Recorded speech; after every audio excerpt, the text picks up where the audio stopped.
In Sunni Islam, we hear labels thrown around all the time, but what do they actually mean? Like, where did they even come from? Well, today we're going to dig into the history of one of the biggest and maybe one of the most misunderstood labels out there, Salafi. All right, let's just jump right in. The big question we're tackling is this. Who were the original Salafists? And maybe more importantly, how does that original idea stack up against how the label gets used today? We're basically going to follow the journey of this one word, right from the beginning all the way to our modern world. Okay, so before we can even begin to talk about all the different groups and disagreements, we've got to get one core concept down. The source material we're looking at says that faith, really, has two major parts. There's what you believe deep down in your heart, and then there's how you actually live it out day to day. And this, right here, is the absolute key to everything. On one hand, you've got your core beliefs, your akida. The source describes this as the rock-solid, unchanging foundation of faith. It was the same for every single prophet. Messing with this, that's a huge deal. But then on the other hand, you have practice, the sharia. This is the how-to for daily life, and the crucial point is that there has always been room for differences here.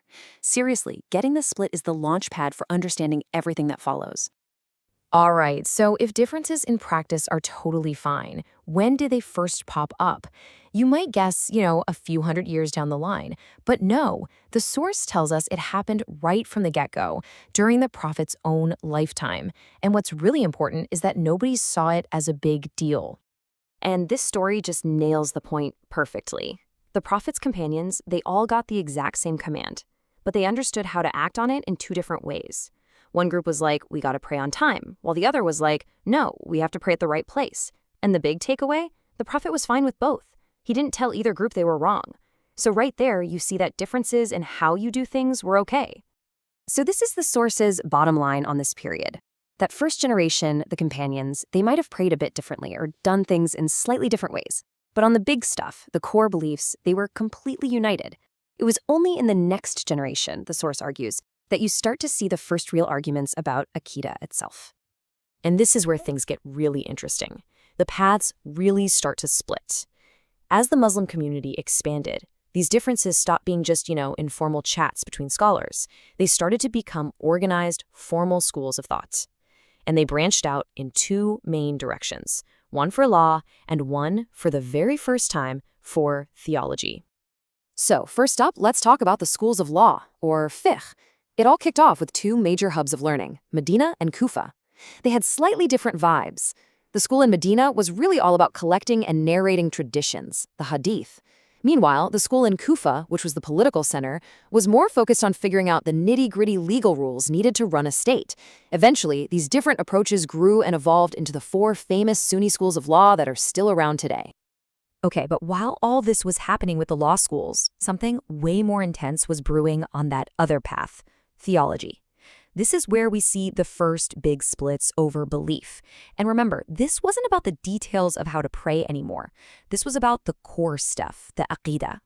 According to our source, these were the first groups to really step away from the mainstream, arguing about huge questions, like the role of human reason or even what it means to be a believer. All right, now we're getting to the real heart of it. The single biggest, most defining theological debate, at least according to our source, was all about one thing. How do you understand God's attributes? The descriptions of God you find in the Quran and Hadith. So what was this giant debate all about? Well, it boils down to this. The scriptures describe God with attributes like a hand, or they talk about God ascending over the throne. The massive question that everyone had to grapple with was, how do we take these words literally, as they are, without falling into the trap of imagining God like a created being, like a human? That one question, right there, would fuel centuries of intense discussion. And out of this debate, three major figures emerged who really shaped the mainstream Sunni response. First, you have Imam Ahmad ibn Hanbal. He stuck firmly to the approach of the earliest Muslims, the Salaf. But later on, as other groups like the Mu'tazila started using very philosophical arguments, two other imams, al-Ash'ari and al-Maturidi, stepped up. They developed a whole system of theology to defend the core Sunni beliefs using logic and reason. So this led to two main approaches within Sunni Islam for dealing with these tricky attributes. On one side, you have what's called the Salafi approach, or tough weed. The idea is pretty simple. We believe in the words exactly as they came, but we leave the how completely up to God. It's real, but its reality is beyond our little human minds. Then, on the other side, you have the Ash'ari and Maturidi approach known as Tawil. They also affirm the attribute is real, but to avoid any confusion, they offer a sound metaphorical interpretation. So God's hand, for instance, could mean his power or generosity. And according to our source, both of these were considered totally valid ways of protecting that core belief that God is utterly unique. Okay, and this is where we get to the author's main point, the real thesis of this whole thing. And it's that there is a huge, huge difference between the method of those early Muslims, the original Salafis, and some of the modern groups that use that same name today. So here's the author's big critique. He argues that that original simple method of believe in it but don't ask how started to shift over time. He says that some later followers developed something he calls gulu, which basically means excess or going too far. They weren't satisfied with leaving the how to God. Instead, they started insisting on a very specific, almost physical, literal meaning, which runs the risk of, making God seem human-like. And that's the one thing everyone was trying to avoid. And to really hammer this point home, the source brings up this wild story. The famous traveler Ibn Battuta wrote about seeing a preacher in Damascus talking about God descending every night. Someone in the crowd asked how, and this preacher, he physically walks down the steps of the mimbar, the pulpit, and says, like my descent here. For the author, that one moment is the perfect picture of the change, from saying we don't know how to literally acting out a physical how. So let's just break down the author's main distinction here. You've got the original Salafis on one side.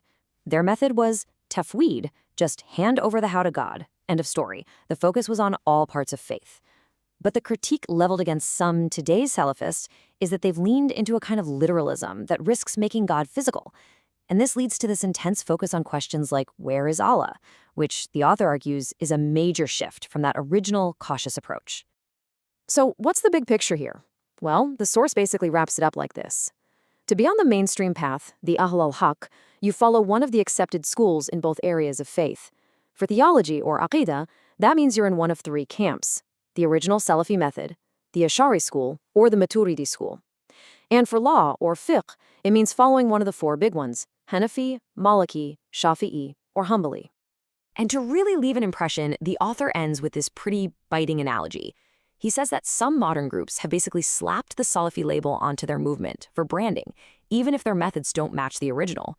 He compares it to something he apparently actually saw: a can of fish with a label that said slaughtered according to Islam. I mean, it just doesn't make any sense, right? The label is there, but it's totally out of place. And that leaves us with one final big question to chew on. We live in an age that's all about labels and shortcuts and branding. But what we've just walked through shows that digging into the history of just one word, Salafi, uncovers all these layers of meaning and evolution. It really makes you stop and think, what does any label truly mean? And how much does knowing its history change what it means to us right here, right now?